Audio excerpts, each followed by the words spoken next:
ladies and gentlemen, and welcome once again to another episode of The Cider Drinker. We're going to Kent for today's cider review, and we're back with Biddenden Vineyard. So these guys produce not only ciders, but they also produce wines, and I think they've got a few spirits as well. But today, I feel like love is in the air. Well, for me personally. So that's why I am doing a bottle of their Red Love medium cider. Now, it's registered, so I'm assuming it's a trademark of theirs. I don't know if they've trademarked an actual apple variety or not, but that's quite interesting. So yeah, these guys have been around since 1969, so they've been doing the rounds for a fair while in the grand scheme of things. Not as much as some other cider producers out there, but definitely they know their stuff. Obviously, sparkling Kentish cider, medium, comes in 500ml bottles and is 5% ABV. I believe you can get it in a bag in the box as well, but might pop that down in the description or something if you guys are interested. So let's see what this has to offer. The traditional Barnes family recipe has been crafted since 1969. Spanning 3 generations in the heart of the garden, Biddenden is committed to producing the most refined wine-style ciders. Contain sulfites.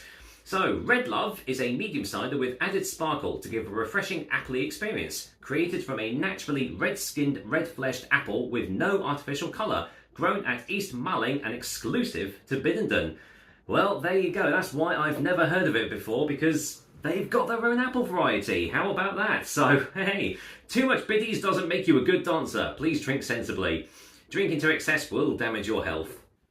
Wise words indeed. So, interesting to know. So there's the fad going around above rosé ciders recently. Well, it's kind of died a little bit now, but is this technically a rosé cider, even though it's not in name?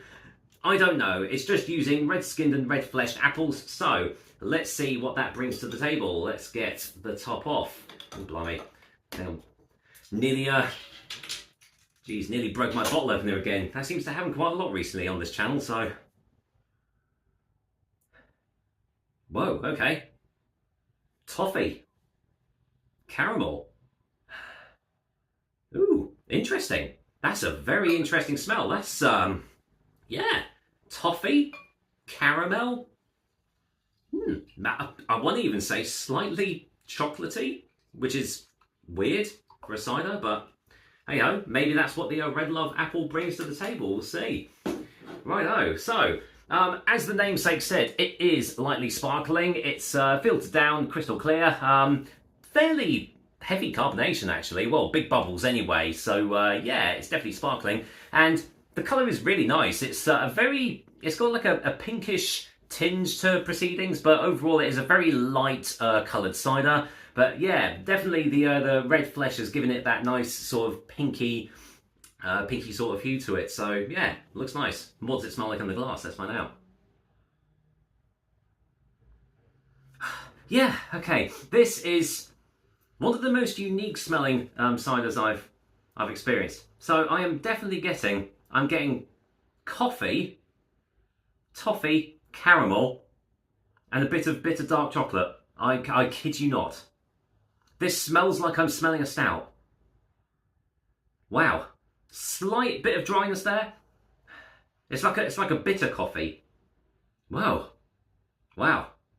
I've never experienced that in a cider before, so yeah, that's new. But it smells intriguing, so does it taste the same? Let's find out. Cheers, everyone. There. Can we feel the love tonight? Let's find out.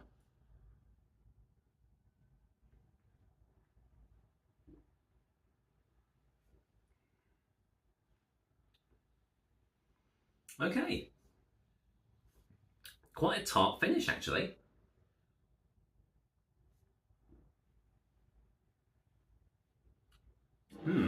Wow, okay. So, this is definitely a unique tasting cider. It's definitely something different to what I've had before. The aftertaste is the most striking thing. It's sherbety, zingy, tangy. Normally you get these sort of characteristics on your first sip, like on the initial taste as it's going around your mouth. But this is just on the finish, and you're getting this, yeah, sherbety, lemony, tangy sort of appley finish to it. Quite zingy.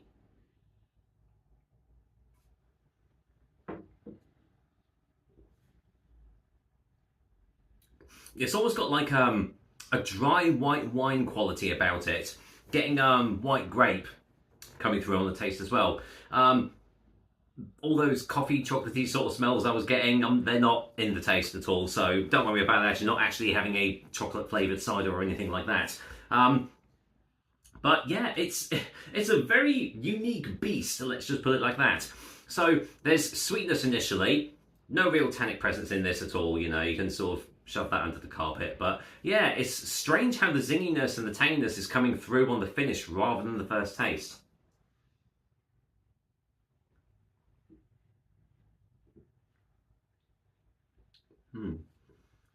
Yeah, it tastes fresh, bright, I suppose you could say. Like it feels, yeah, it feels like light and airy as it's going around your mouth and everything. Yeah, this is very interesting. I quite like it, to be fair. It's something very unique, and you're definitely not going to get it anywhere else because apparently this apple variety is only found at Biddenden Vineyard. So yeah, I might have to take a trip down to Kent at some point and visit these guys because yeah, I'll be very interested to see how the apple actually tastes and whether it actually comes through on there. So with this, I would say it's medium bodied. I would say, yeah, it's got the nice balance of sweetness and dryness to it. So medium is definitely good. So I find with some medium ciders, they say medium, but it's actually too dry or too sweet. This has got a nice balance to it.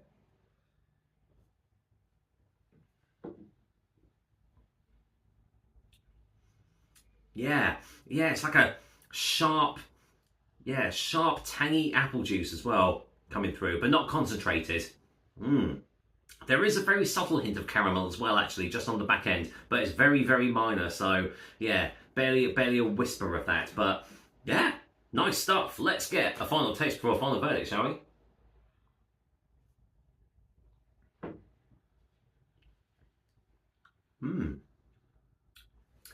Yeah, it's kind of, it's mouth-watering is what the flavour is. It's very mouth-watering. It makes your mouth start salivating, and it makes you just want to go in for another sip to, yeah, just to savour the flavour. I like ciders that do that because it sort of just draws you back into the drink and makes you want to take another sip and experience the flavours all over again. Yeah, a very well-made cider, and definitely one of the more unique ones I've had on the channel. So I will say it probably won't be for everyone, but if you like your more zesty, bright, twangy sort of ciders, then yeah, Biddenden's Red Love is definitely one to keep an eye out for. So with that said, Biddenden's Red Love is going to get a 7 out of 10 from me. Yeah, excellent stuff. I've been meaning to try a lot of Biddenden's ciders a lot in the past, but I've never got around to doing it. So yeah, I'm glad I've finally got the chance to do this. I know they do some really strong ones as well, so I'll have to keep my eyes peeled for those ones if I'm ever around the Kent area. So yeah, watch this space. But yeah, Biddenden, they know their stuff. And with that said, that's another episode of The Cider Drink for you guys. I hope you liked it, and as usual, I'll be back with another delicious and tasty cider soon. Until then, well, as the namesake says, I'm spreading all the love to you guys. Hope you have a great weekend, and I'll see you on the next review. Cheers!